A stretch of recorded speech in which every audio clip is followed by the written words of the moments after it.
Hey, Bill Cox here from Comic Art Fans. A very belated CAF update number 17. My apologies with Comic Art Live this weekend. I have just been head over heels, overworked, and way behind on things, and I do apologize. Doing the special interview we did with Joe Madalena on Thursday didn't allow me to do the CAF update at the head of it like we normally would, so I'm doing it now as a pre-recorded video for everybody. I hope that's okay. Thursday, I'll be back on track. I've got Ruben the Collector as my guest on Thursday, so that'll be a lot of fun, and I look forward to doing that live once again. A couple public service announcements, of course. If you haven't seen the news, of course, there was a theft in the comic art world last week from the family of John Buscema. About 45 pieces were stolen. They have not been recovered as yet. You can find out a lot about that on Facebook. We also have articles on CAF, but if you can't get in touch with the family, if you had information, you can always shoot us an email through the site, and I can definitely pass that along. Hopefully there will be a resolution to that. It's a very unfortunate situation. The family didn't have much artwork because John had sold most of it, so it's really important that we find a way to get that artwork back in their hands. I hope that we can get that done one way or another, and would make so many of us very happy. Now, as I've mentioned, Comic Art Live is this upcoming weekend, and it's really been consuming all of my time. So again, I do apologize. I'm behind on emails as well, probably by about 2 weeks worth. So I've only been replying to like the things that are like drop dead necessary. So if you're waiting on a reply from me, I will get back to you. I hope I can do that before this weekend. If I can't, I will definitely be answering a lot of emails starting next Monday.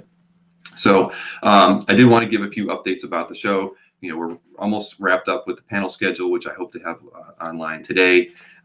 You know, it'll be a lot of fun. I've been chatting with Felix. He and I are going to do a special panel where we both effectively interview one another. He also is bringing on Trad Moore, and he'll be interviewing him. That's going to be a fantastic interview. I'm sure Trad has never done a solo panel interview before, so this should be a lot of fun.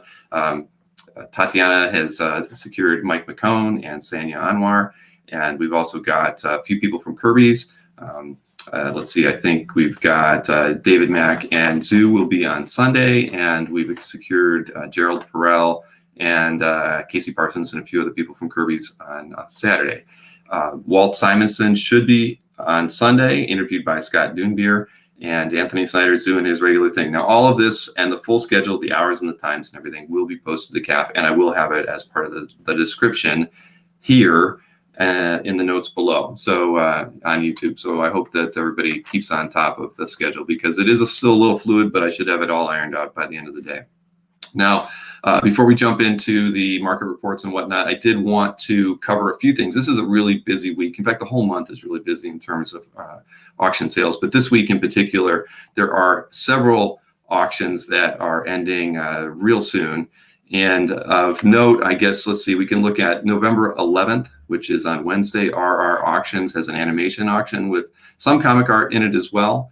And on Thursday, Profiles in History has a Icons and Legends Hollywood auction that has a lot of original art in it, from Frazetta to several like Ralph McQuarrie and a few other people who would have worked in film. So there's a lot of interesting things in that.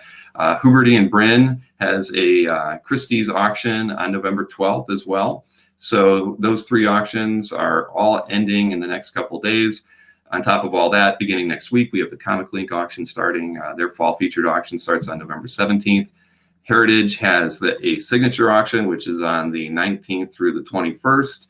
And then Daniel Megan Gallery has an auction on November 19th. So it's just going to be a real busy couple weeks leading up to the Thanksgiving holiday here in the States. So, you know, you wedge comic art live in there as well. Pocketbooks will be pretty cleaned out, I think, by Thanksgiving. So, but the fun part will be is a lot of art will get added to CAF in the next few weeks as well. So that's the ancillary benefit to all these sales and all the money that's going to be spent. And should be very enjoyable indeed to see. So, you know, and the one thing I always forget, if I know you're watching on YouTube because that's where I posted it, do me a favor, subscribe to our channel. We're almost around 500 subscribers, but we really need to get to 1,000 before YouTube really takes notice and helps push us out to more people. That's really just part of how it works. I can tell you that we're really not thrilled with Facebook, because Facebook looks at all this work that we're doing, and I've basically been notified that while they're happy that we're doing a lot of new interviews and cool things like that and streaming it onto the platform, they don't consider any of it really original, which is really weird. And because of that, they've kind of stated, well, we'll never really invite you into our partner program because you're just not doing enough original content. So pretty crazy, but that's Facebook. They're their own beast. YouTube really appreciates the work that we're doing and the content that we're putting out there. So I'm definitely more inclined to focusing our attentions on YouTube in the future, just as far as doing more original drops of videos and interviews there versus sharing them on Facebook too, because hey, if they don't care, I don't care. I know I can tell you that right now, the majority of our audience, almost 2/3 of it, happens on Facebook when we do live streams. And I get it. Our audience is older. They haven't gravitated to YouTube. But at the end of the day, everybody's got a Google account of some kind. That's all you need to log in at YouTube. And if I could convince you to do anything, I would say, please, please, please go over to YouTube and watch our videos there and comment from there. It definitely would be benefiting us more than watching from Facebook and commenting there. And that goes for the panels this weekend for Comic Art Live as well. I'm going to stream them to both platforms this time, but when we do the show again in May, I might not. And that's just kind of the direction I think that we have to go if we want these interviews and these chats that we do and the panels to get viewed more. YouTube just has a better mechanism for getting for following somebody and being able to see things and being notified when you're doing new broadcasts. And if I had my way, I'd like to think that at some point we might actually have shows Monday through Thursday at 9 o'clock. Certainly not all with me, because I couldn't do it, but there's a lot of people out there who've approached me, talking about maybe doing a once a month interview or chat or broadcast. I completely welcome that. If anybody has any ideas for things that they'd like to do, especially, you feel like I'm not reaching all of the market segments in comic art. I'm not interviewing enough comic artists, or, maybe our demographics are a little different. I know that we tend to focus more on older collectors just because we like the stories, and I'm trying to interview more younger collectors, newer people to the hobby.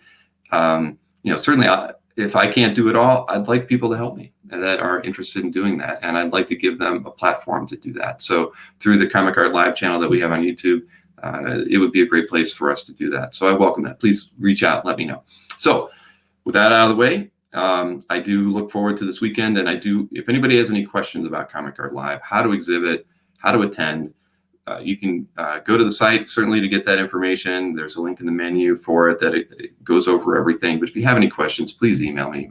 The show should be really big. I'm expecting probably close to 3,000 artworks available for sale. I believe at this point in time, there's probably been about 900 artworks posted. So, and everybody, of course, is going to be cramming in the last couple of days to get their artwork into their booths. So it's going to be an exciting day. Don't forget that the show opens at 1 p.m. on Saturday for non-premium members and just anybody from the public that doesn't even have a CAF account. That's the time that the show opens. For premium members, they will get into the show at 11 a.m. on that day. And we kind of moved everything back an hour because we didn't want the West Coast people to have to wake up and be bright and ready at 7 a.m. So the timing, that's kind of how we set the timing. Now, originally we set the end time of the show for 6 p.m. on Sunday, but because we're doing the art drop on Sunday of 24 artworks in every booth, if a exhibitor wants to drop another 24 pieces with their 24 from Saturday, we wanted to give buyers more time to shop and also sellers a bit more time to have people look at their booths and the new artwork that they drop on Sunday. So we're just going to extend the time of the show till 10 p.m. Eastern on Sunday as well. So that gives everybody ample time to browse the entire show, see all the artwork, hopefully see some panels while they're done live, hopefully. But of course, they're always out there just like these are, so you can see them later. But other than that, that's the whole, the primary changes. The only question I got asked a lot in this last week, because I always said there's a Saturday art drop of 24 pieces and a Sunday art drop of 24 pieces. When you do the art drop on Sunday, the pieces that you had on Saturday do not go away. Those, if you haven't sold anything on Saturday and you had 24 on Saturday, and you drop 24 more on Sunday, you'll have 48 pieces in your booth. So some people were thinking that the Sunday drop deletes everything on Saturday. No, no, no, no, absolutely not. This was just a way to encourage people, the attendees, to come back on Sunday, because most people spent the whole day on Saturday browsing and then they were done. They had no reason to come back on Sunday, and they could watch the panels on YouTube or Facebook. So this was just another mechanism for us to kind of ensure that we have the same engagement on Sunday as we do on Saturday. So hopefully that clears everything up for you.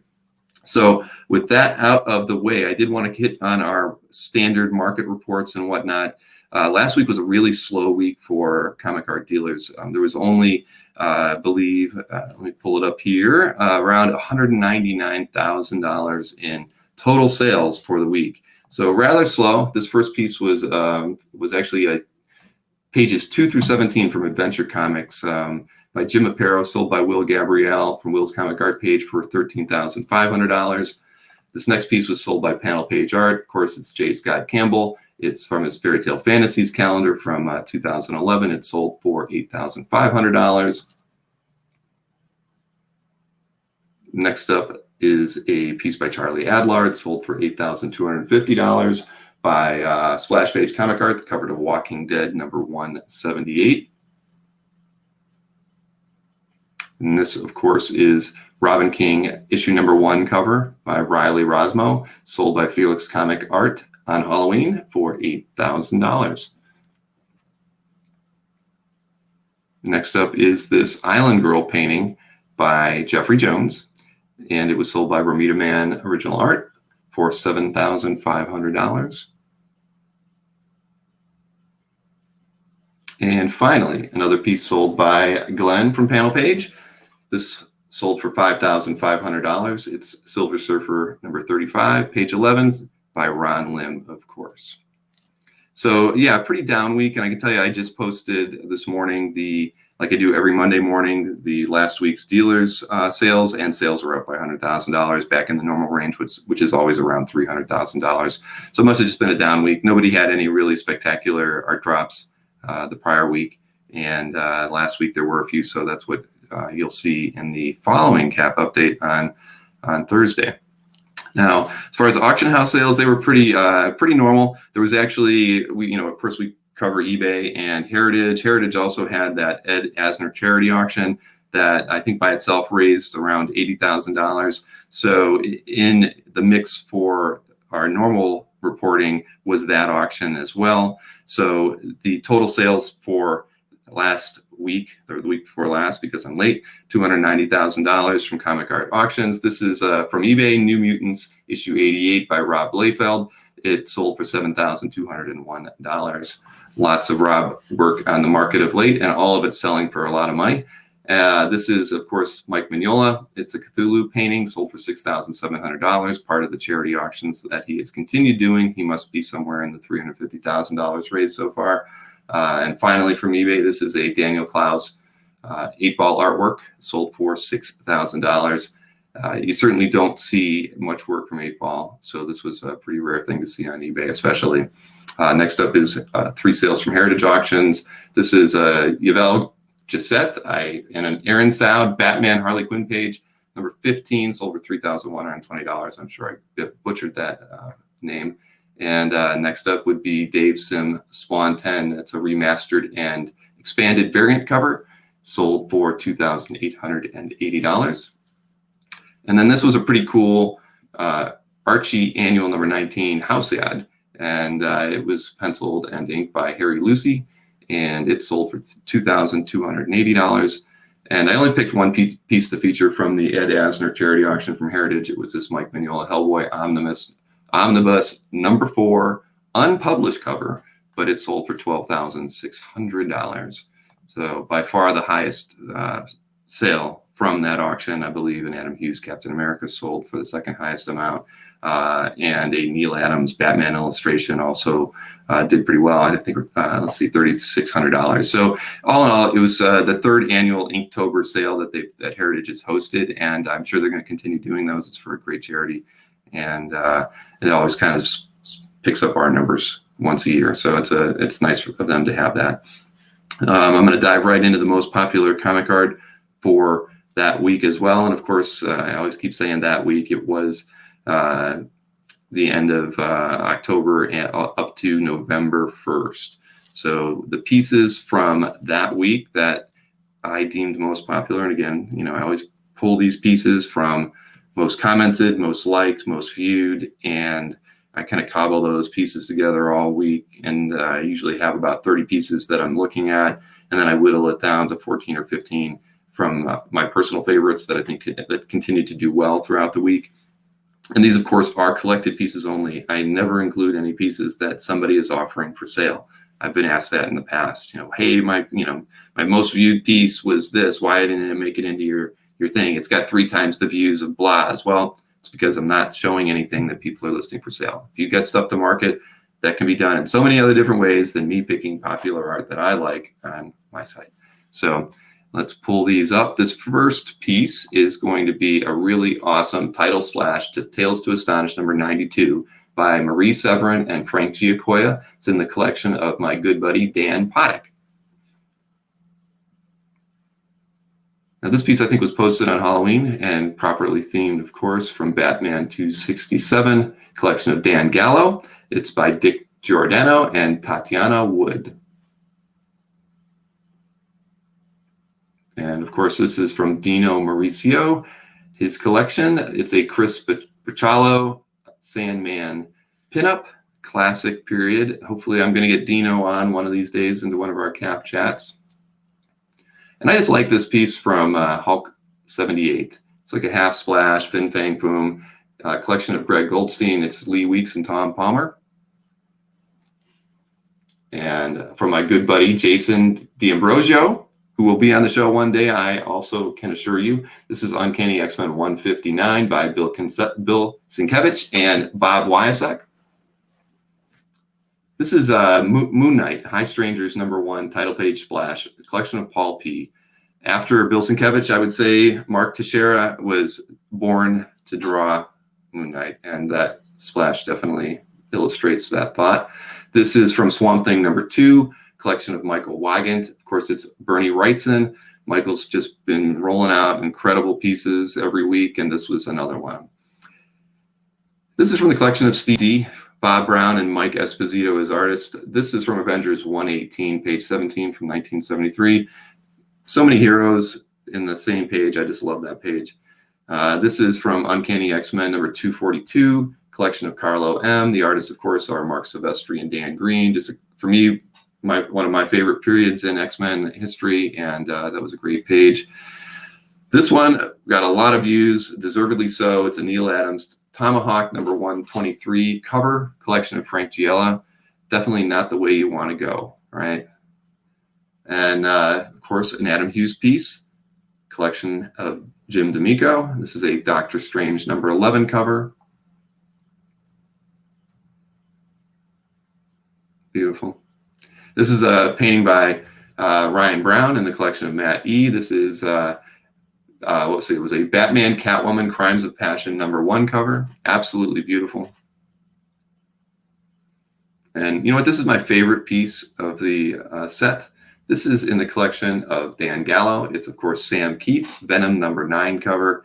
Man, that thing just kicks all kinds of ass, doesn't it? And finally, this is a Francine and Kachu Moon piece by Terry Moore from the collection of Malcolm Bourne.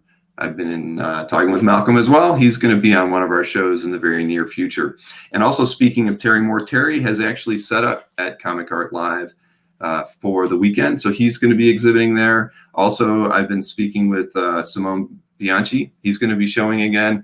So there's definitely a lot more variety, I think, this time around. So it's not just going to be 50% collectors in the show and 50% comic art dealers. I think there's going to be, we're trying to reach out. I've been sending out a lot more emails as well to try to kind of bring in a few different people. It's definitely going to be, on par with the last show, but with a little bit more variety. So that's it for now. Again, I'm going to hammer it home. Comic Art Live, November 14th, 15th. Please show up, exhibit, patronize the people who are selling their artwork that weekend. Again, as we've talked about so often, comic art conventions and comic conventions in general probably are not really going to happen much in 2021. So we need to kind of work these things out now. I'm not saying that Comic Art Live is going to be here forever. It's really something to fill the time in between, this period of lack of cons and lack of opportunity to get in front of people. Everybody's been so creative, in the last 6 months. I mean, dealers, you watch what Felix has done when he did his Felix comic show for San Diego, and then he did one for New York. I mean, sellers are just getting so, far more creative than they ever were before COVID started. So, I think that's all we're trying to do here is just to make things more interesting, help us all pass the time and pass it together. That's, the panels are there. I wouldn't, the panels are fun. I wouldn't normally want to do those, but I think that, they really fit in with all this because it gives us all an opportunity to kind of interact with one another in a live environment. That's out of all the shows that have happened virtually since this started. I mean, to me, other than what we've put together for IX Arts at ix-online.com and the first Comic Art Live, and now this next one, those 3 shows in particular are, really focused on commerce. And even though we don't have mechanisms inside these sites to do the transactions, I mean, we're all about trying to market sales of art for artists and dealers and collectors. But again, back to my favorite show, the DC show was really by far my favorite. I really just think that San Diego didn't really do enough. Everything was pre-recorded, wasn't very fun. The New York show wasn't. I don't know. I just haven't really felt like. I mean, if you just like sitting in and watching panels, they've been great, but they really haven't done anything for their exhibitors to help them market themselves. And we want to utilize our platform to market for the people that support us, through CAF, as far as being, our dealers and our comic art collectors who are premium members. It's all about trying to help everybody have a chance to get themselves out in front of the people who appreciate their work. So again, I hope to see you this weekend. I definitely on Tuesday evening. Please don't forget, Robert Frey will be on our Comic Art Live chat with Will Glenn and Mike Berkey. And then on Thursday, I will do CAF update number 18 in a more timely manner. And Ruben I keep wanting to call him Ruben the Collector. It's Ruben the Collector will be my guest. Of course, Ruben is from, he's also a dealer, and his website is Comic Book Art Gallery. So I guess basically, we've got a really full slate of things to do leading up to the show this weekend. So again, any questions, hit me up through the site. Please follow the links at the below here in the description. They will give you all the information you need, not only to see the artwork in more detail that I've talked about today, but also to get more information about Comic Art Live. So again, thank you so much, and I'm sorry that I was so late this week.